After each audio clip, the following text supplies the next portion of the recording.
আসসালামু আলাইকুম ও রহমতুল্লাহি ওবারকাতুহ। সম্মানিত দর্শক, একটি বিষয় নিয়ে আপনাদের সম্মুখে আলোচনা করতে যাচ্ছি। সে বিষয়টি হলো, অনেকেই সুন্দর হওয়ার জন্য দিলের পেরেশানি দূর করার জন্য বিভিন্নভাবে বিভিন্ন পন্থা তারা অবলম্বন করে থাকে। কিন্তু সহজ যে পন্থা রয়েছে, সহজ যে পদ্ধতি রয়েছে, যে পদ্ধতির মাধ্যমে অত্যন্ত সহজেই আপনার দিলের অশান্তি দূর হবে, আপনি অতি তাড়াতাড়ি সুখময় জীবন পার করতে পারবেন এবং সুখ শান্তিতে ভরপুর হয়ে যাবে আপনার জীবন। এমন একটি লাইফ যদি আপনি চান, এমন একটি লাইফ যদি আপনি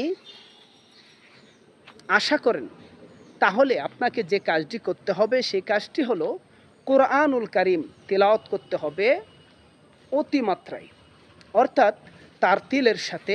কোরআনুল কারীম যদি আপনি প্রতিনিয়ত তিলাওয়াত করতে পারেন, আল্লাহ পাক রব্বুল আলামিন আপনার দিলের সমস্ত অশান্তি দূর করে দিবেন। আপনার দিল শান্তিতে ভরপুর হয়ে যাবে এমনকি কোরআনুল কারীম তেলাওয়াতের মাধ্যমে সমস্ত ফাহেসা কাজ, অন্যায় কাজ, গুনাহের কাজ করতে আপনার মন চাইবে না। কোরআনুল কারীম যখন আপনার বন্ধু হয়ে যাবে, দুনিয়া ও আখেরাত আপনার পায়ের নিচে ঘুরঘুর করবে।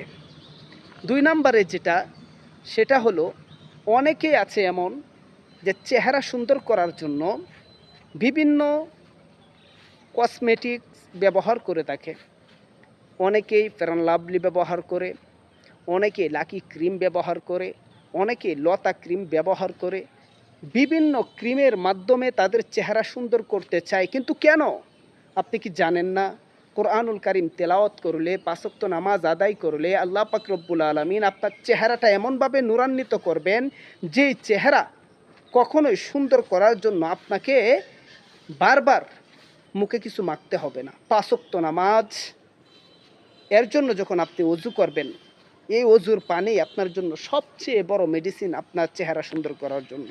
যখন কোরআনুল কারীম তিলাওয়াত করার জন্য আপনি ওযু করবেন, এই ওযুটাই হলো সবচেয়ে বড় মেডিসিন আপনার চেহারা সুন্দর করার জন্য। এজন্য আপনি বেশি বেশি কোরআনুল কারীম তেলাওয়াত করুন, 5 ওয়াক্ত নামাজ আদায় করুন। আপনার চেহারাকে নূরান্বিত করে দিবে একজন, তিনি হলেন আল্লাহ।